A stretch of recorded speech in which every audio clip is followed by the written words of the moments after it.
Star International, Global Admissions and English IELTS provider.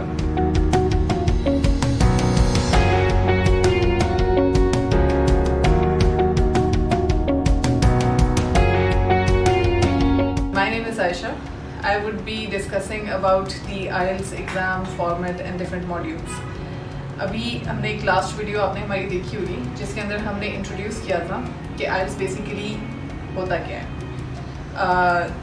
As I already told in the video that it's an international English language test which checks the proficiency of its users, especially in terms of the students who are seeking admission या और general IELTS वाले या life skills वाले जो लोग होते हैं. So there various types of IELTS जो लास्ट वीडियो के अंदर अगर आपको मज़ीद उसकी डिटेल्स चाहिए so you can go back to our last video. Particularly today we will be talking about our second module of IELTS which is reading. कि reading का जो एग्ज़ाम है या रीडिंग का जो मॉड्यूल है या जो उसका फॉर्मेट क्या होता है, उसकी मार्किंग कैसे होती है, वो पेपर कैसा दिखता है and how you are going to actually solve it.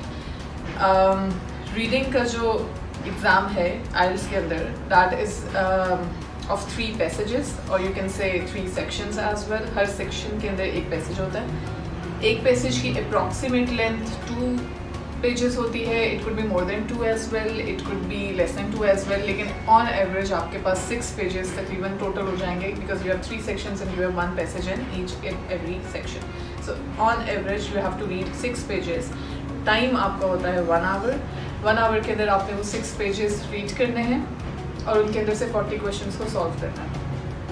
वो 40 क्वेश्चंस उनका फॉर्मेट ऑब्जेक्टिव टाइप होगा. Means you are not going to write anything. The maximum answer limit is 3 words. वो आपको ऊपर इंस्ट्रक्शन में दिया होता है. For example there various categories of question which you are going to get. आपके पास फिल इन दी ब्लैंक्स होती हैं, आपके पास समरी का क्वेश्चन होता है, आपके पास MCQs होते हैं, true false not given, yes no not given होता है. You may get a diagram जिसके ऊपर बहुत से कुछ वर्ड्स लिखे हुए होंगे, कुछ वर्ड्स एम्प्टी होंगे and you have to label that diagram. उसकी डिस्क्रिप्शन पैसेज में कहीं ना कहीं दी हुई होगी. डायग्राम किसी प्रोसेस की हो सकती है, डायग्राम किसी मशीनरी की भी हो सकती है, डायग्राम किसी organism.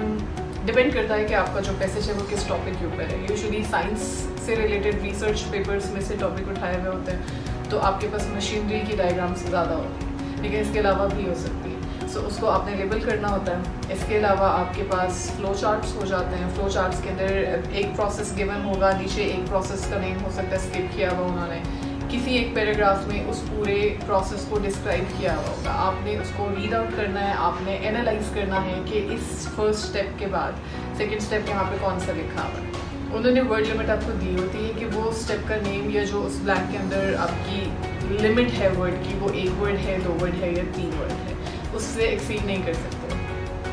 Even your articles, your prepositions, the smallest words that exist in English language are counted as words. Like for example, अगर आपकी word limit है 1 word और आपका आंसर है car और आपने लिख दिया a car, so even if it is an article, आपका आंसर गलत हो जाएगा because you have not followed the directions जो आपको IELTS के एग्जाम में इनिशियली दी हुई है. उसके अलावा आपके पास और भी कैटेगरीज ऑफ क्वेश्चन हैं. लाइक हेडिंग का क्वेश्चन होता है. जैसे आपके एक पैसेज के अंदर there will be various paragraphs obviously.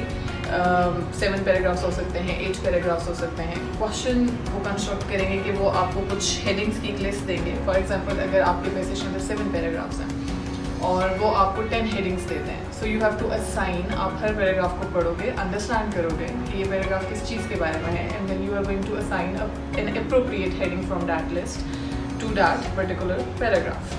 कुछ हेडिंग्स उन्होंने आपको एक्स्ट्रा दी हुई हैं जो आपको कंफ्यूज करने के लिए हैं. इसके अलावा आपके पास एक क्वेश्चन होता है जिसके अंदर आप ये बताते हो कि this following information is present in which paragraph.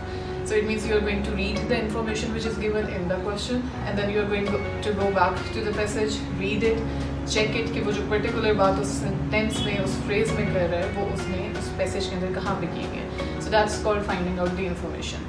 And then there is some similar questions like matching the information. Maybe half part of the sentence is given on one side of the page, the other half is on the other side of the page, and you have to match कि इसके बाद कौन सी वाली इसमें से statement fit होनी चाहिए. वहाँ पे लोगों के नाम हो सकते हैं, ऊपर उनकी डिस्क्रिप्शंस हो सकती हैं, अचीवमेंट्स हो सकती हैं. आपको उनसे मैच करना होगा कि किस बंदे की कौन सी अचीवमेंट है. So there various categories of question, लेकिन आपके एक पेपर के अंदर ये सारी कैटेगरीज नहीं आती. मैक्सिमम आपके पास 5 या 6 कैटेगरीज के क्वेश्चन आते हैं एक पेपर के अंदर। एक पेपर किसी एक क्वेश्चन की तरफ इंक्लाइंड होता है। लाइक फॉर एग्जांपल हो सकता है कि आपके पास जो पेपर आया हो उसके अंदर MCQs ज़्यादा हों, ठीक है, तो उसमें फिर आपके पहले पैसेज में भी MCQs होंगे, हो सकता है आपके थर्ड पैसेज के अंदर दोबारा MCQs का क्वेश्चन हो। टाइम आपके पास 1 आवर है। डिवाइड आपने करना है कि आप किस तरीके से डिवाइड करते हो, क्योंकि आपका जो लेवल ऑफ डिफ़िकल्टी है पेपर का वो शुरू से एंड तक इंक्रीज़ होता जाएगा। लाइक आपका अगर पहला पैसेज ईजी है तो आपका लास्ट पैसेज उससे लेवल ऑफ डिफ़िकल्टी के लिहाज से, लैंग्वेज के लिहाज से डिफ़िकल्ट होगा।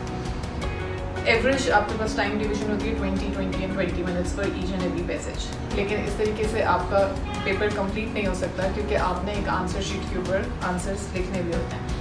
सो it means you have to reduce your time when you are solving the paper. For example आप अपना पहला पैसेज क्योंकि वो ईजी है, you try to complete it in 15 minutes, ताकि सेकेंड वाले के लिए आपके पास 18 मिनट्स ऑन एवरेज रह जाएँ, और लास्ट वाले के लिए again you have like 21 minutes.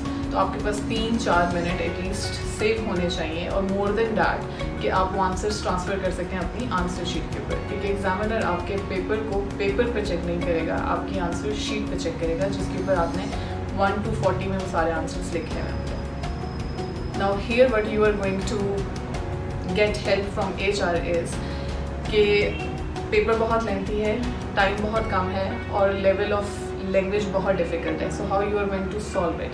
So HR instructors would tell you कि आपने किस तरीके से आंसर्स ढूंढने हैं, आपने किस तरीके से अपना टाइम सेव करना है, किस तरीके पे आपका एग्जामिनर आपके मार्क्स काट सकता है या आपको मार्क्स दे सकता है।